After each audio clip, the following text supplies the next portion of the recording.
नागपुर से एक भावुक और प्रेरणादायक झलक सामने आई है, जहां आपातकाल की त्रासदी झेल चुके स्वतंत्रता प्रेमी नागरिकों ने उस दौर की काली यादों को साझा किया। 1975 में लगी आपातकाल की घोषणा ने देश भर में भय और दमन का वातावरण तैयार किया था, लेकिन कुछ युवा तब भी निडर होकर सड़कों पर उतर आए थे। तानाशाही नहीं चलेगी, अंधेरी में एक प्रकाश, इन्हीं नारों के साथ नागपुर के युवाओं ने 1975 में आपातकाल के खिलाफ बिगुल फूंका था।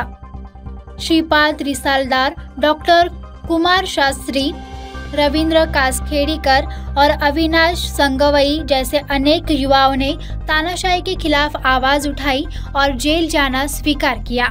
उनका कहना है कि व्यक्ति की स्वतंत्रता पर कोई पहरा नहीं होना चाहिए। उन दिनों उन्हें धमकाया गया कि नौकरी नहीं मिलेगी, परिवार पर संकट आएगा, लेकिन देश प्रेम ने हर डर को पीछे छोड़ दिया। पुलिस की गिरफ्तारी, जेल की दीवारों और अनिश्चित भविष्य भी इनका हौसला नहीं तोड़ सका। जेल में सभी विचारधारकों के लोग एक साथ थे। हिंदू मुस्लिम सभी एकजुट होकर देश को सर्वोपरि मानते थे। इनकी यह लड़ाई आज भी एक सीख देती है, लोकशाही में अन्याय के खिलाफ खड़े रहना ही सच्चा राष्ट्रधर्म है।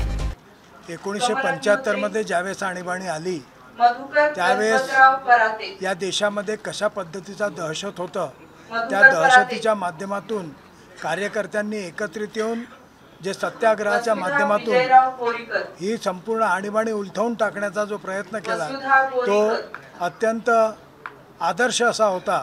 आणि या देशामधल्या लोकांनी एकत्रित येऊन आणि ज्या संघटनेच्या माध्यमातून हे संपूर्ण घडल्या गेलं, तो ही संपूर्ण संघटना या देशाच्या आणीबाणीच्या विरोधामध्ये एकत्रित कार्यकर्त्यांना करण्याचा जो धाडस त्या काळात आणीबाणीच्या काळात भूमिगत राहून ज्या कार्यकर्त्यांनी केलं, ज्यांच्या काही हुतात्मे सुद्धा याच्यामध्ये झालेले आहेत, काही जेलमध्ये सुद्धा लोक हे मरण पावले आहेत, त्या सगळ्यांना मी या ठिकाणी श्रद्धांजली अर्पण करतो।